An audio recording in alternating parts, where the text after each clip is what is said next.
Le bonheur existe-t-il? Est-ce une mode ou une réalité? Comment atteindre el bonheur? C'est maintenant. Tu n'es pas sans savoir qu'on est dans une mode actuellement, une mode du bonheur ou plutôt une dictature du bonheur, une utopie du bonheur. Parce qu'on te met un archétype du bonheur, c'est-à-dire une femme, des gosses, une grande baraque, un chien, des chevaux. Mais tu vois, moi par exemple, j'aime pas les chevaux, donc je fais comment? Tu peux pas être heureux, tu vois. Et on te dit que si tu n'es pas heureux, c'est que tu n'es pas normal, c'est que tu n'es pas bien, c'est qu'il faut que tu travailles sur toi, c'est que tu dois atteindre quelque chose, c'est-à-dire atteindre le bonheur. Si tu n'es pas heureux, ce n'est pas normal parce qu'on est dans une société où il faut être heureux parce que c'est la mode du bonheur. Maintenant, le souci, c'est qu'on te met un type de bonheur, c'est-à-dire les femmes, les chevaux, etc. Et à côté, on te dit il faut que tu sois heureux, sinon ce n'est pas normal.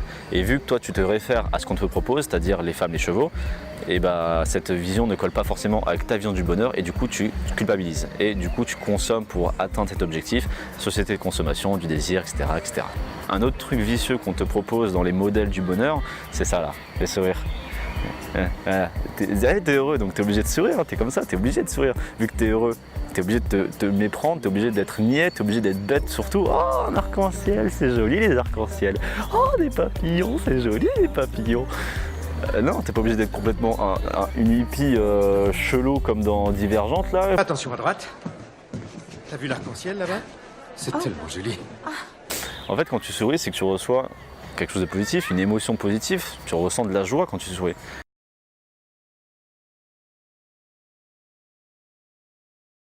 Et la joie, c'est un état émotionnel, alors que le bonheur, c'est un état d'esprit. Et qui dit esprit, dit trait d'esprit. Et un trait d'esprit, c'est personnalisable, c'est selon chacun. Donc le bonheur, la vision du bonheur est en réalité propre à chacun. Et si on te met cette vision du bonheur, c'est pas pour rien, c'est parce qu'on est dans une société de consommation, il faut une maison, il faut des chevaux, etc. Il faut que tu consommes, il faut que tu achètes des produits pour être heureux, du désir, etc. etc., etc. Mais ce n'est pas la réalité. La réalité, c'est beaucoup plus plat, c'est beaucoup plus sain, beaucoup plus calme. Le bonheur, c'est quelque chose qui est beaucoup plus dans la plénitude, dans le calme. Alors que la joie, c'est plutôt quelque chose qui est euphorique. Et on fait, malheureusement, la similitude entre les autres, entre les deux. Donc maintenant, pour atteindre le bonheur, c'est de cerner ta vision du bonheur. Par exemple, moi, ma vision du bonheur, ça va de pair avec la souffrance. Pour moi, le bonheur et la souffrance puisent leur force dans la même source.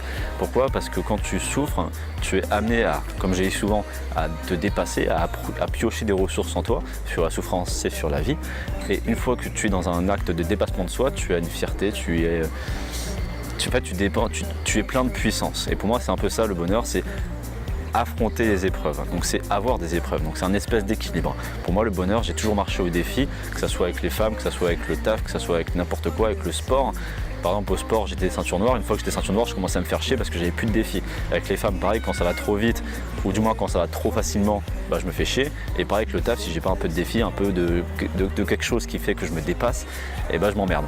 Et ça, c'est un truc qui va avec beaucoup de gens, le dépassement de soi. Donc, dans la souffrance, je trouve des ressources qui me permettent de m'élever, de me surélever, d'avoir de la puissance que je pioche chez moi-même et pas dans l'égocentrisme de rabaisser les autres ou d'être supérieur aux autres. C'est plutôt me combattre avec moi-même, un combat avec soi-même et le remporter. C'est plutôt ça pour moi. La vision du bonheur, c'est quelque chose qui fait que tu te dépasses, qui t'élève. Donc il faut différencier joie et bonheur, ne pas les confondre, donc comprendre ses émotions. Parce que lorsque tu comprends tes émotions, tu es dans un état de conscience et du coup tu es vers le chemin du bonheur. Et ça, c'est dans la description, j'ai fait une formation pour comprendre justement tes émotions. Dis-moi en commentaire, quelle est ta vision du bonheur? C'est l'instant commentaire. Poum poum poum poum. Je vais même pas te mettre de générique en fait, juste ma belle voix suffit. Maintenant, je te dis à la prochaine, abonne-toi, tchuss, on est des conquérants.